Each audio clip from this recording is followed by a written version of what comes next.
কোথায় গেল বলো তো? আমি তো রুমেও দেখে এলাম, ব্যাগ ট্যাগ পার্স কিছুই তো ছিল না ওর হাতে, টাকা পয়সাও ছিল না। যদি ভাবে যে কলকাতা ফিরে যাবে তারও তো কোনো উপায় নেই। রাগ করে কলকাতা ফিরে যাবে বলে আমার মনে হয় না, কারণ ও তো বললে এখানে আসছে, বললো না আমি রুমে যাচ্ছি। যদি রুমেই আসতো তাহলে তো এখানেই থাকতো। তাছাড়া ছোটদা ভাই আমরা তো অনেকটা দেরি করে এমনিতেই এলাম। আমরা প্রথমে ওখানে অতক্ষণ ওয়েট করলাম, তারপরে হেঁটে এতটাই এলাম। আর ও যদি হেঁটেও আসার হতো তাহলে তো এতক্ষণে চলে আসতো, কারণ যেখানে আমরা ছিলাম সেখান থেকে তো এই রিসর্টটা বেশি দূরে নয়। সবটা তোমার জন্য অনিদা। আর যা যা হয়েছে তার জন্য একমাত্র তুমিই দায়ী। তোমার জন্য আমাকে এত বড় অপমান, এত বড় অসম্মান সহ্য করতে হয়েছে। জীবনে ভুলবো না আমি এটা। ঠিক আছে, আর তোমাকে একা দোষ দিয়ে কি হবে? দোষ আমারও আছে, তাই আমাকেই প্রায়শ্চিত্ত করতে হবে। আমি আসলে ভেবেছিলাম যে হয়তো ওর মনে আমার প্রতি কোনো জায়গা আছে, ভুল ভেবেছিলাম। আমিও ঠিক করেছি, ওকে এরকমভাবে যন্ত্রণা দিয়ে আমার নিজের কাছে আটকে রাখবো না। সবসময় বলে তো চলে যাবে চলে যাবে, সত্যিই যেতে দেবো এবারে। কারণ এটা কি বলছিস তুই? ও বলে চলে যাবে চলে যাবে, চলে গেছে কখনো? কাজটা করেছে কি ও মুখে বলেছে শুধু।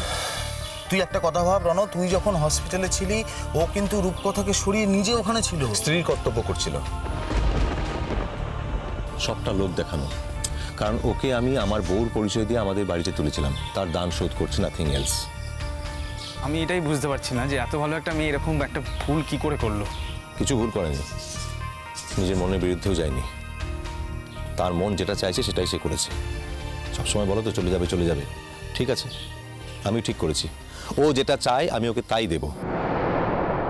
ও যদি কোনো হোস্টেল বা বাইরে থাকার কোনো অ্যারেঞ্জমেন্ট করতে পারে তাহলে আমি তাই করব, তাই থাকতে দেবো ওকে। রণ রণ রণ রণ তুই যেটা বলছিস এটা বোধহয় ঠিক নয়।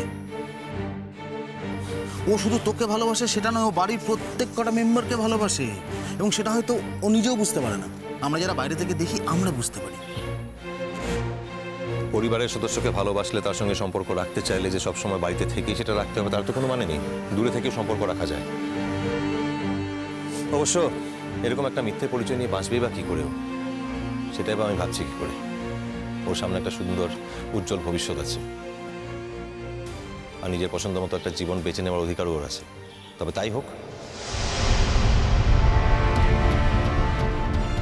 না রণ, এই কথাগুলো এক্ষুনি বলবো না, আমরা এগুলো নিয়ে আলোচনাই করবো না। এগুলো নিয়ে কথা বলার অনেক সময় আছে। একটা মেয়ে, সে অচেনা একটা জায়গায় এসছে, সে এতক্ষণও বাড়ি ফিরছে না, এটাই এই মুহূর্তে সব থেকে বড় চিন্তার বিষয়। ও নিজের রাস্তা চিনে আসতে পারবে তো? কোথাও গুলিয়ে ফেলছে না তো? একটা কাজ করি না ছোটদা ভাই, চল না আশেপাশের রাস্তাগুলো খুঁজে দেখি ওকে যদি পাওয়া যায়।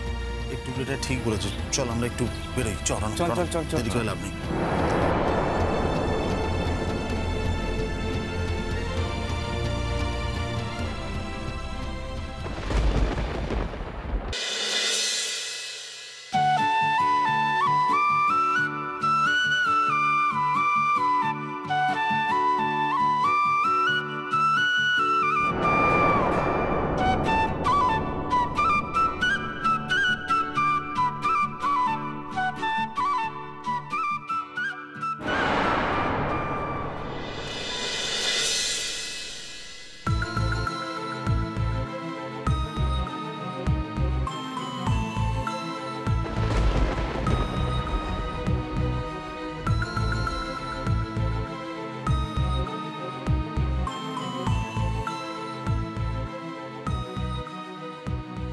রণ, তুই এতটা আপসেট হয়ে পড়িস না। আপসেট হবো কেন? আজ তো আমার জীবনে সবচেয়ে বড় আনন্দের দিন না? না, আমি সেটা বলতে চাইছি না। আমি যেটা বলতে চাইছি সেটা হচ্ছে যে তুই ওকে বোঝাতেই পারিস না। দেখো অনিদা, আমি তো বাচ্চা ছেলে নই, তাই আমাকে আর বোঝাতে এসো না, আমাকে কনসোল করো না। সবটা আমার কাছে জলের মতো পরিষ্কার। আমি পরিষ্কার বুঝে গেছি ইমন কি চায়। হ্যাঁ, তুমি অতটা বুঝতে পারোনি, তাই একটা চেষ্টা করেছিলাম। আমি তোমার চেষ্টাকে সম্মান করি। তুমি বিশ্বাস করো, অনেস্টলি বলছি, যদি আমার কাছে কোনো অপশন থাকতো না কলকাতা ফিরে যাওয়ার, তাহলে আমি আজকেই ফিরে যেতাম। যদি কোনো ফ্লাইট পেতাম আজকেই ফিরে যেতাম। একটা দিনও ইমনকে এরকমভাবে আটকে রাখতাম না।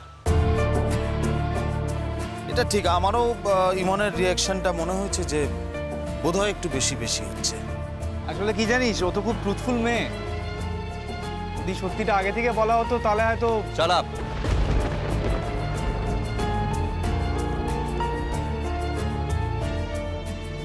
আমরা কেউ প্রফেশনাল লায়ার নই, আমরা সবাই ট্রুথফুল।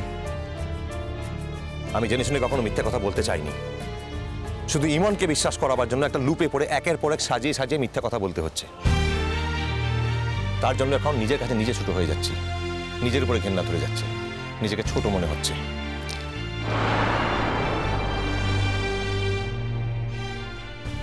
রণ, এতে কিন্তু তোর নিজেকে ছোট লাগার কিছু নেই। তুই মনে করেছিলি যে ওকে সম্মান দেওয়া উচিত, ও একটা সম্মান ডিজার্ভ করে, তুই সেটাই করেছিলি।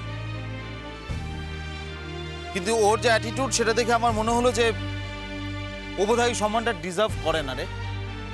ও তোকে বুঝতেই পারেনি।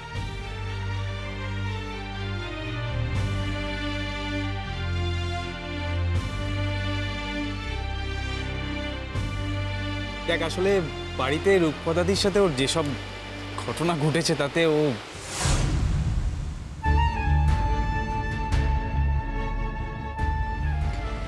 মাফ করিস আমাকে। আমি জানি তোর সাথে আমার চিরকালেরই একটা দূরত্ব আছে। তুই তো সবাইকে তোর কাছে আসতে দিস না। তো দেখ, আমি আজকে নিজে থেকে সেই দূরত্বটা ভাঙতে এসেছি। আমি তোর ছোট ভাই হিসেবে না, আমি জাস্ট তোর বন্ধু হিসেবে কয়েকটা কথা শেয়ার করতে চাই তোর সাথে। দেখ, রূপকথাদি প্রত্যেকটা সময় ইমনকে এটা বুঝিয়ে এসছে যে তোর জীবনে ওর কোনো জায়গা নেই। তোর জীবনে কোথাও যদি কোনো জায়গা থাকে তাহলে সেটা রূপকথাদির জায়গা। কারণ সবসময় তো তুই বাড়িতে থাকিস না, তোর অ্যাবসেন্সে অনেক কিছু ঘটে যায় যেগুলো তুই জানতেও পারিস না। মাঝে মধ্যে আমি থেকে পড়ি সেখানে আর দেখতে পাই, ফিল করি। তার উপর আমাদের বাড়ির লোকেরা ওকে কিভাবে হ্যান্ডেল করেছে, ঠিকমতো করতে পারিনি, এগুলো তো তুই জানিসই। এখন এই সবগুলো মিলেমিশে এখনো ইমন কিন্তু আমাদের বাড়িতে নিজেকে আউটসাইডারই মনে করে। হতে পারে না দুম করে এত বড় একটা অ্যাক্সিডেন্ট, এটা ও এক্সপেক্ট করেনি। ও মন থেকে এটা বিশ্বাস করে উঠতে পারেনি যে তুই ওকে হয়তো মন থেকে। আমি জানি তুই ইমনকে ভালোবাসিস, তাকে নিজের বোনের মতো দেখিস, কিন্তু প্রত্যেকটা ব্যাপারে একটা নিরপেক্ষতা থাকা খুব জরুরি। তুবলু, আমি ইমনকে একটা অনার দিতে চেয়েছিলাম, তুই ভালো করে ভেবে দেখ, কিন্তু সেই অনারটাও নিতে চাইনি, নেয়নি।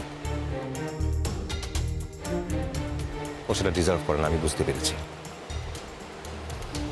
আর যদি জীবনে কখনো কেউ আমাকে ফিরিয়ে দেয় না, আমি সেইখানে কখনো হেড ডাউন করি না। অন্তত আমার ভাই হিসাবে তোর এই কথাটা জানা জরুরি ছিল।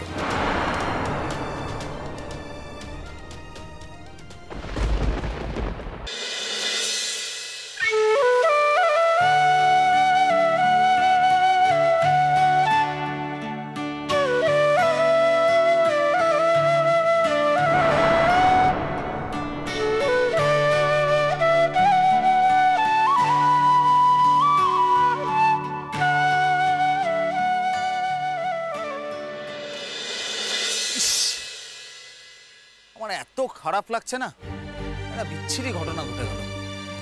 আমি কত আশা করেছিলাম যে। আমার লাগছে না খারাপ, ইনিশিয়ালি লাগছিল, এখন লাগছে না। আমার ডিসিশন নেওয়া হয়ে গেছে। কি ডিসিশন? এই যে এক্ষুনি বললাম, আমি ইমনকে মুক্তি দেব। ইমনকে আর আমাদের বাড়িতে থাকতে হবে না। প্রণব, এত তাড়াহুড়ো করে এসব ডিসিশন নিস না ভাই। লাইফটা আমার, ইমনের সঙ্গে যাই ঘটে থাকুক সেটা ঘটেছে আমার জন্য, তাই আমি ডিসিশন নেব আমি ঠিক কি করব। এখন ইমনকে খুঁজতে হলে চলো, যখন একবার এখানে নিয়ে এসেছি তাকে সুস্থভাবে বাড়িতে ফিরিয়ে নিয়ে যাওয়া আমার রেসপন্সিবিলিটি। চলো।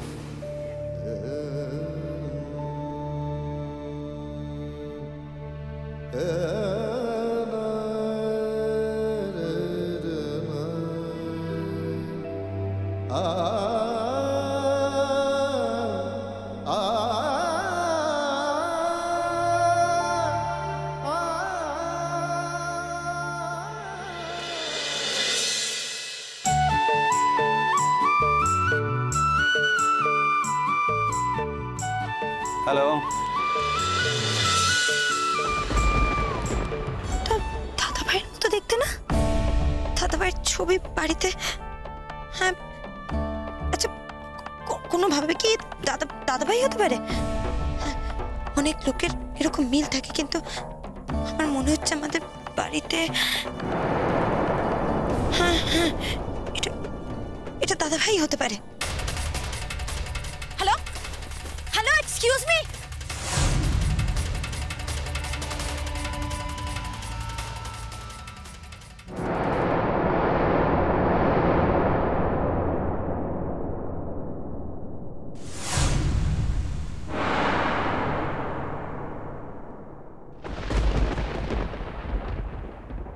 আপনি খুব ছেলে মানুষ।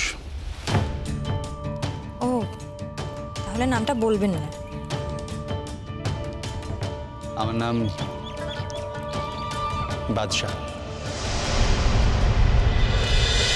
কুসুম দোলা কুসুম